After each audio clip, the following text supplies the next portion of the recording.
The plan for today was to find a Habitat Zone 1 because there's a lot of really useful DNA to be found in Habitat Zone 1. In fact, far more than there is in Habitat Zone 2 where I live. Plus, I haven't updated Habitat Zone 1 spawns. But, as you can see, like, the spawns are pretty light for the moment on my screen. So we'll go ahead and talk about the new strike tower. This is, again, a super easy. It's 3 levels. Honestly, should be super quick here. A team of high-speed creatures stand between you and this strike event reward. Use tough or armored creatures to counter their speed and abilities. This is a good opportunity, like I said before, to use the week's dinosaurs. It's not going to be difficult. This is going to be one of the easier ones that you have. But if we look at the incubators that are available, it looks like you are going to be able to get some fast dino DNA, which is going to follow up with the fast dino DNA that you got last week. In the essence of time, I'm not going to bother. I'm just going to throw the kitchen sink at these dinosaurs, and in fact, I'm probably going to not lose any dinosaurs in these battles. A level 20 versus a level 6 isn't even a competition, really. This might just be one-hit KO, and it was. I'm gonna go ahead and finish this out. Hopefully we'll have some new spawns spawning by then, and something kind of interesting happened this morning that I want to go into.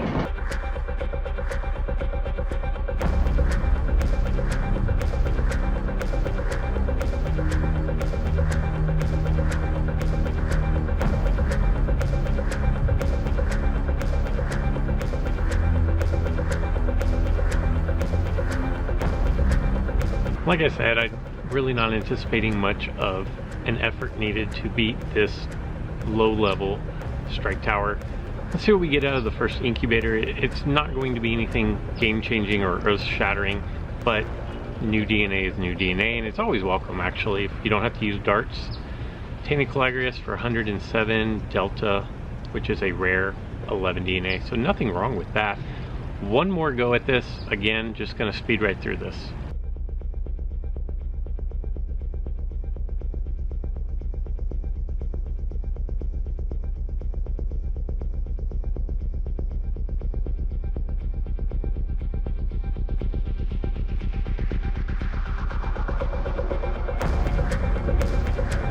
I'd have to go back and look at the footage because I don't know for sure, but I feel like I faced Velociraptor consecutive tries there. It must have been one of the other raptors. But here we go. We're going to open this incubator. We're going to get a handful of coins, some darts, more Ankylocodon, Amargocephalus Gen 2. So definitely not too bad. Nothing really of interest has spawned. So I'm going to walk around and see this Amargocephalus. Seems to be a little bit out of place if I am indeed in a Habitat Zone 1. So I'm going to walk around and see what I come across. Basically done a lap around the downtown Whittier area, and of interest, the only thing that I've come up with is I think this road right here in the middle, below the Peruosaurus and below the Apatosaurus, I think that's the dividing line between Habitat Zone 1, which is going to be on the Peruosaurus side, and Habitat Zone 3, which is going to be the side with the Iguanodon that's right next to me, the Amargocephalus, and then the Triceratops Gen 3. And that's really all that I've seen right now. It's like, it's around lunchtime, and it's like none of the dinosaurs are out playing around lunchtime. So I'm going to continue to walk around and see if we can come up with anything useful. The first even somewhat exciting spawn just happened, and it is an Ankylocodon Gen 2, which is actually going to be a Habitat Zone 3 spawn, but because it's the first even rare class dinosaur that I've seen since I got over in this area, I might as well take the opportunity to try to dart this and grab some DNA off of a fairly usable rare class dinosaur. I mean, it's not the greatest. It did help me before the update. It helped me get to sort of the higher levels, but once I started getting better dinosaurs, it was one of the first ones to go. So 140, I have completely moved into Habitat Zone 3, so I'm going to continue walking in the efforts to find at least more rare class dinosaurs. Still not really a lot for me to choose from as far as something good to dart, but there is an Ankylocodon over a little bit off the path. Maybe head over there just for something to do. But if you played this morning, you might have noticed that if you went to your friends list and looked at the trophies of everybody except for yourself, that everybody was reset to 0. It appears that since this morning and now, this has been fixed, obviously, because on my screen, you can see that Pokemon has 5,000 trophies. Congratulations, good sir. Hard work well rewarded. But when everybody's trophies got reset to 0, people were thinking, well, maybe this is the reset that Ludia hinted at when they gave out the spoofers and cheaters notice. As I get closer to the Ankylocodon, then maybe this was the reset. And instead of everybody going back to 3,500, apparently everybody got reset back down to 0. Now this wouldn't be the first time that there was a misadjustment.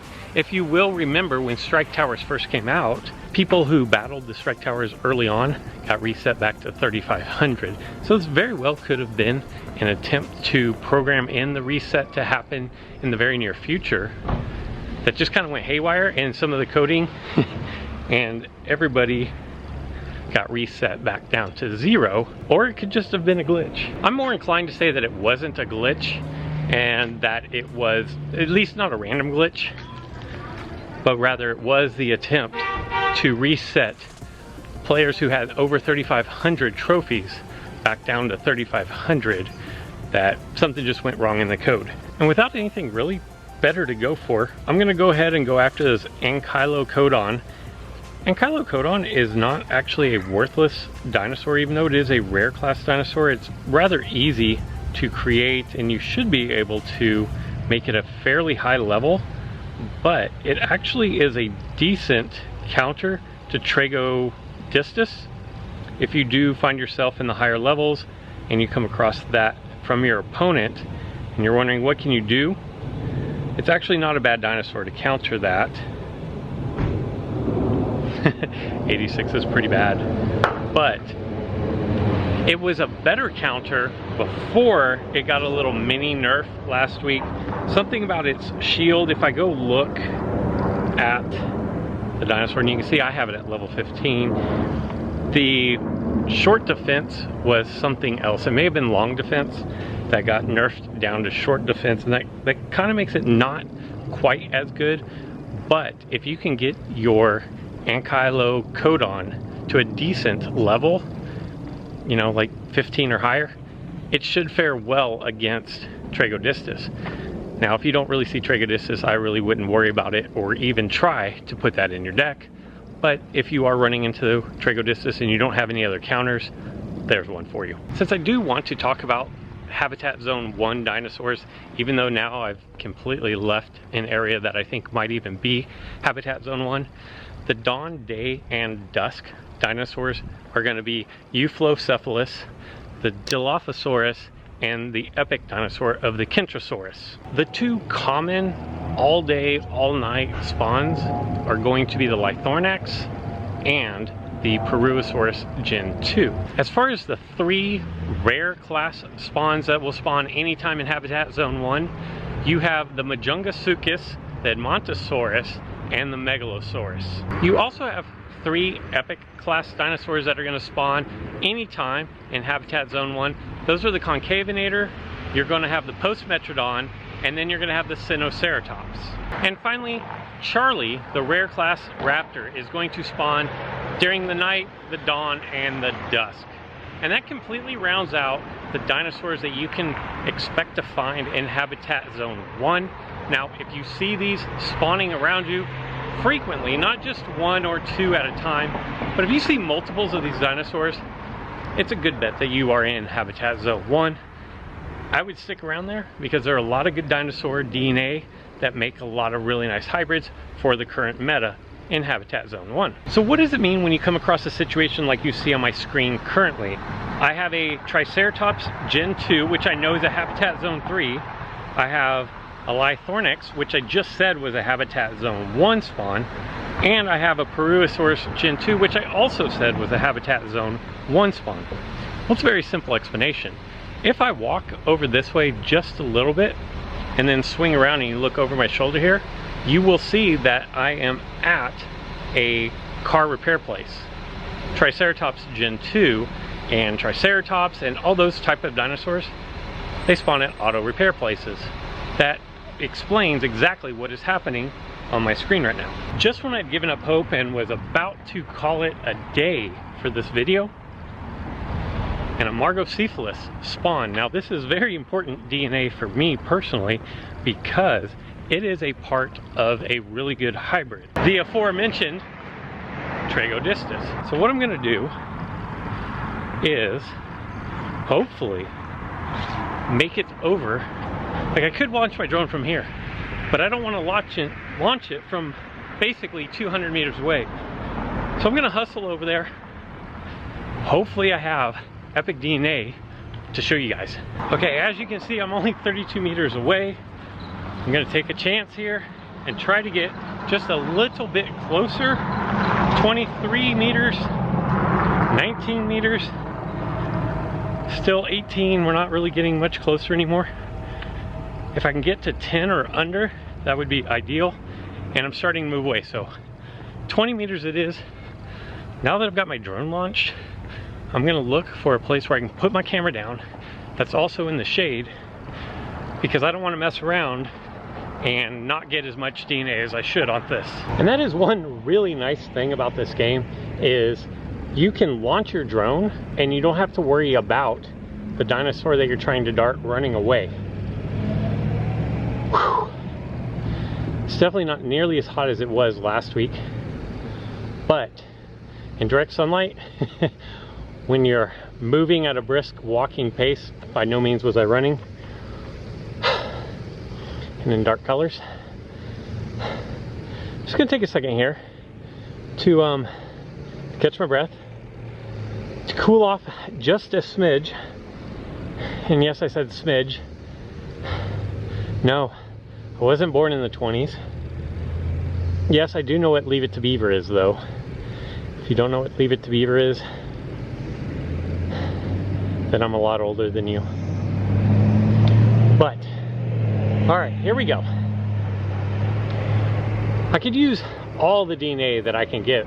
Now, Amargocephalus is going to be a hybrid between Amargosaurus, which is now a global rare spawn. It's pretty common, and the Uocephalus, which used to be an amazingly common dinosaur that I passed up on probably hundreds, if not multiple hundreds, that now I wish I had DNA for, because that's actually my limiting factor on leveling up my Amargocephalus. So here we go, looking for as much DNA as possible.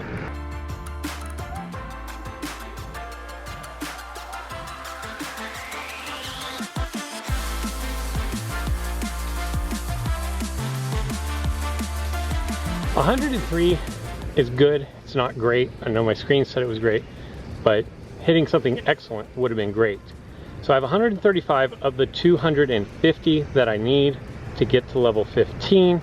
If we go in and look at Amargocephalus, we can see that it creates Tragodistus, which is going to be a hybrid of the Parasaurolophus level 15 and the Amargocephalus also level 15. There's a T-Rex Gen 2 relatively close by. Just glad that this episode wasn't a complete failure. I may head over that direction, but T-Rex Gen 2 doesn't have a hybrid. It's not as good as T-Rex the first gen. So unless you see me again, and if you do, that means something great has spawned between now and when I go over there, or when I go back to my car so I can start editing this video. That's going to be it for today's video. I hope you were able to learn something about Habitat Zone 1. Remember, Ludia has already shown that they are willing to migrate and move dinosaurs around. So just because you're in Habitat Zone 1 now and you have really good dinos. I think on the previous patch before 1.3, Habitat Zone 1 was pretty meh, and in fact Habitat Zone 4 was actually the worst of them all. Now that honor actually probably goes to Habitat Zone 2. So if you don't like the habitat zone you live in or work in or are primarily in, just know that after another update, it could be great. If I don't see you guys again, I hope you guys have a fantastic rest of the day, and until next time.